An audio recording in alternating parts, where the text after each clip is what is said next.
Hi hello అండి అందరికీ నమస్కారం. ఈరోజు మంచి రెసిపీతో మీ ముందుకు వచ్చేసానండి. గోధుమ పిండితో బాదుషా చాలా చాలా టేస్టీగా జ్యూసీగా గుల్లగుల్లగా చాలా బాగా అయితే వస్తుందండి. నేను చెప్పే టిప్స్ అన్నీ ఫాలో అయ్యి చేస్తే ఫస్ట్ టైం చేసే వాళ్ళకి కూడా చాలా బాగా అయితే వస్తుంది. బయట మనం స్వీట్ షాప్లో కొన్నట్టే ఉంటుంది. చాలా బాగుంటుందండి. ఈ రెసిపీని వీడియో ఎండింగ్ వరకు చూడండి, మిస్ కాకండి. బాదుషా చేయడం కోసం ముందుగా ఒక మిక్సింగ్ బౌల్ అయితే తీసుకోవాలండి. దాంట్లో మనం 1 కప్పు గోధుమ పిండి అయితే వేసుకోవాలి. జాగ్రత్తగా చూడండి, నేను క్వాంటిటీస్ అన్నీ చెప్తున్నాను. ఒక హాఫ్ స్పూను ఉప్పు అయితే వేసానండి. హాఫ్ స్పూను సోడా ఉప్పు అండి, వంట సోడా అంటారు కదా, అది ఒక హాఫ్ స్పూన్ అయితే వేసాను.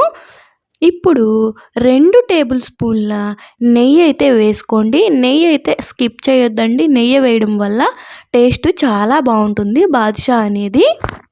నేను చెప్పినట్టుగా అన్నీ ఫాలో అయ్యి చేస్తే చాలా బాగా అయితే బాదుషా అయితే వస్తుందండి. ఈ మొత్తం వేసుకున్నాక ఫస్టే నీళ్ళైతే వేసేయకూడదండి.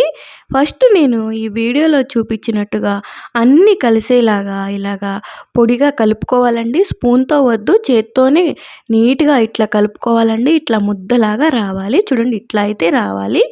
ఇక ఇప్పుడు కొంచెం కొంచెంగా వాటర్ అయితే వేసుకుంటూ కలుపుకోవాలండి.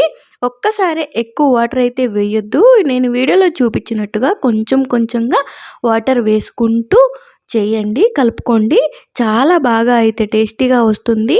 మనం బయట స్వీట్ షాప్లో కొన్నట్టుగానే అంత టేస్ట్ అయితే ఉంటుందండి. ఈ టిప్స్ ఫాలో అయ్యి ఇట్లా చేస్తే, ఇలా కలుపుకున్న తర్వాత మనం 1 గంట సేపు ఇది పక్కన పెట్టుకొని నానబెట్టుకోవాలండి, మూత పెట్టేసి. ఖచ్చితంగా 1 అవర్ అయితే నానబెట్టుకుంటే చాలా బాగా వస్తుందండి, జ్యూసీగా గుల్లగుల్లగా. ఇక ఇప్పుడు ఒక ప్యాన్ అయితే తీసుకొని అందులోకి డీప్ ఫ్రైకి సరిపడా ఆయిల్ అయితే వేసుకుందాము. ఆయిల్ హీట్ అవ్వడానికి అయితే పెట్టుకుందాము. ఇక ఇంకొక బౌల్ అయితే తీసుకొని అందులో మనం ఏ కప్పుతో అయితే గోధుమ పిండి తీసుకున్నామో అదే కప్పుతో ఒక ఫుల్ కప్పు పంచదార కూడా వేసుకోవాలండి. అందులో వేసుకొని స్టవ్ అయితే ఆన్ చేసుకొని తర్వాత 1 గ్లాసు వాటర్ అయితే పోసుకోవాలండి. అవి మనం సిమ్లోనే పెట్టి ఉంచుకోవాలి, ఆయిల్ అండ్ పంచదార పాకము. ఇక ఇప్పుడు 1 అవర్ అయితే అయిందండి. 1 అవర్ తర్వాత నేను వీడియోలో చూపించున్నాను కదండి, అట్లాగా నిమ్మకాయ సైజ్ అంతా తీసుకొని చిన్న చిన్నగా ఇట్లా రౌండ్గా అయితే చేసుకోండి. ఫస్ట్ అయితే చూడండి, ఇట్లా అయితే చేసుకోండి. నేను చెప్పే టిప్స్ అన్నీ ఫాలో అయ్యి చేస్తే బాదుషా అనేది చాలా బాగా టేస్టీగా అయితే వస్తుందండి. చూడండి, నేను వీడియోలో చూపించినట్టుగా ఇట్లా అయితే చేసుకోవాలి. మనం ఇట్లాగా రౌండ్ తిప్పుతూ హోల్ అయితే చేసుకోవాలండి. మరి కింద వరకు హోల్ చేసుకోకూడదు, ఓన్లీ పై వరకే ఇట్లా పైనుంచి ప్రెస్ చేస్తూ మెల్లగా ఇట్లా అయితే హోల్ చేసుకోవాలండి. ఇంకొకటి కూడా చేసి చూపిస్తున్నాను, జాగ్రత్తగా చూడండి.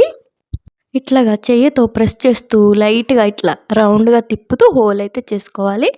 ఇంకా మిగతా అవన్నీ ఇట్లాగే చేసేసుకొని పెట్టుకోవాలండి. నేను 1 కప్పు తీసుకున్నాను కదా, దానికి నాకు 12 అయితే అయ్యాయండి, 12 అయితే అయ్యాయి బాదుషాలు.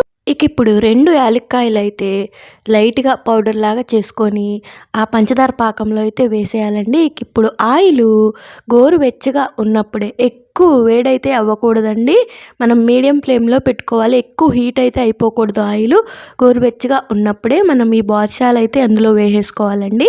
ఇక పక్కన మనం షుగర్ అయితే కరగలేదు, షుగర్ బాగా కరిగించుకోవాలి. మనం గులాబ్ జాముకి ఎలా అయితే పాకం పట్టుకుంటామో అట్లా మరిగించుకుంటే సరిపోతుందండి. లైట్గా తీగ పాకం వస్తే సరిపోతుంది. హై ఫ్లేమ్లో అయితే పెట్టి పంచదార పాకాన్ని అయితే బాగా మరిగించుకోవాలండి.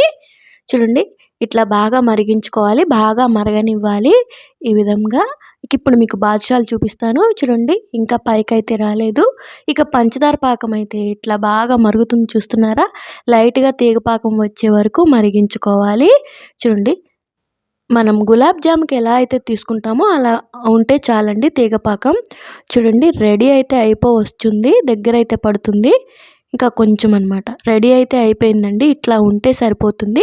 అది మనం మూత పెట్టి పక్కనైతే పెట్టేసేసుకోవాలి. ఇక ఇప్పుడు బాదుషాలు ఒకవైపు అయితే చూడండి కాలాయి, కలర్ అయితే వచ్చింది. ఇప్పుడు మనం ఇంకొక సైడ్కి టర్న్ అయితే చేసుకోవాలండి. నేను వీడియోలో చూపించినట్టుగా ఇది టైం కొంచెం ఎక్కువ పడుతుంది. నిదానంగా చేసుకోవాలండి. మీడియం ఫ్లేమ్లోనే ఉంచి బాదుషాలు అనేది వేపుకోవాలి. మీరు హై ఫ్లేమ్ అయితే పెట్టేస్తే ఒక్కసారిగా కలర్ అయితే వచ్చేస్తుంది. లోపల నుంచి అయితే ఉడకదండి. అంతగా టేస్ట్ అయితే రాదు. మనం టైం ప్రాసెసింగ్ అయినా సరే నిదానంగా ఇట్లా మనం మీడియం ఫ్లేమ్లోనే పెట్టుకొని చేసుకుంటే బయట స్వీట్ షాప్లో కొన్నట్టే చాలా టేస్టీగా చాలా బాగా అయితే వస్తాయండి. ఇంట్లో వాళ్ళందరికీ బాగా అయితే నచ్చుతాయి.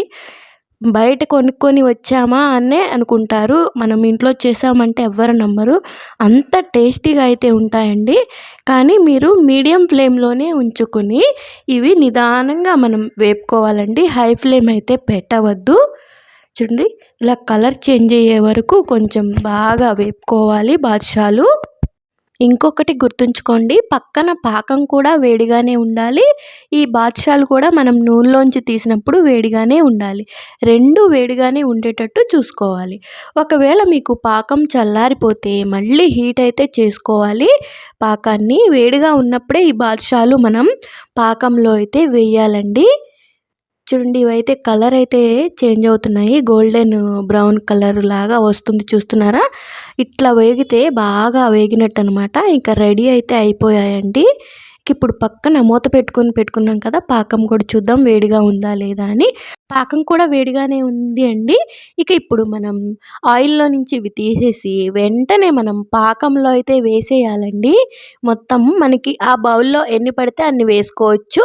నేను తక్కువ క్వాంటిటీలోనే చేశాను కాబట్టి నాకు మొత్తం ఒక్కసారే ఇందులో అయితే సరిపోయాయండి. నేను తీసుకున్న ఒక కప్పుకి నాకు 12 బాదుషాలు అయితే అయ్యాయి. ఒక కప్పు గోధుమ పిండి, ఒక కప్పు పంచదార సమంగా వేసుకోవాలన్నమాట మనం. నాకు 12 అయితే అయ్యాయండి. ఒక్కసారి నాకు ఇందులో అయితే సరిపోయాయి. ఆ పాకంలో అయితే వేసేసుకొని మనం ఒక 20 మినిట్స్ వరకు మూత పెట్టేసేసి ఉంచాలండి. చూడండి ఒక 20 మినిట్స్ తర్వాత అయితే నేను మూత తీసి చూపిస్తున్నానండి. ఇట్స్ ఎ డన్ అండి. ఎమ్మీ బాదుషా అయితే రెడీ అయిపోయింది. చాలా టేస్టీగా చాలా బాగుంటుందండి. బయట మనం స్వీట్ షాప్లో కొన్నట్టుగానే చాలా చాలా టేస్టీగా అయితే ఉంటుందండి. ఎమ్మీ బాదుషా చాలా బాగుంది కదా, చాలా టేస్టీగా ఉంది. చూడగానే తినేయాలనిపిస్తుంది కదా. ఇంకెందుకు ఆలస్యం అండి, మీరు కూడా ట్రై చేయండి ఇంట్లో. చాలా సింపుల్గా హోమ్ మేడ్ బాదుషా అయితే చేసేసుకోవచ్చు. చూసారు కదా, చాలా సింపుల్గా చేసుకోవచ్చండి. చాలా ఎమ్మీ అండ్ టేస్టీగా ఉంటుంది. తినే కొంది తినాలనిపిస్తుంది, అంత టేస్టీగా ఉంటుందండి ఈ బాదుషా అయితే. చూస్తున్నారు కదా, ఎమ్మీ బాదుషా చాలా బాగా వచ్చిందండి నాకైతే. మీరు కూడా నేను చెప్పిన టిప్స్ అన్నీ ఫాలో అయ్యి చేస్తే బాదుషా అయితే చాలా బాగా టేస్టీగా గుల్లగుల్లగా జ్యూసీగా చాలా చాలా బాగా అయితే వస్తుందండి. చూస్తున్నారు కదా. ఇక ఇంకెందుకు ఆలస్యం ఫ్రెండ్స్, మీరు కూడా ట్రై చేసి మీకు ఎలా వచ్చిందో నాకు కామెంట్ రూపంలో చెప్పండి. మీకు ఈ వీడియో నచ్చితే లైక్ చేయండి, షేర్ చేయండి, నా ఛానల్ని సబ్స్క్రైబ్ చేసుకోండి ఇలాంటి మరిన్ని వీడియోస్ కోసం. థ్యాంక్ యూ ఫర్ వాచింగ్ అండి. Bye bye.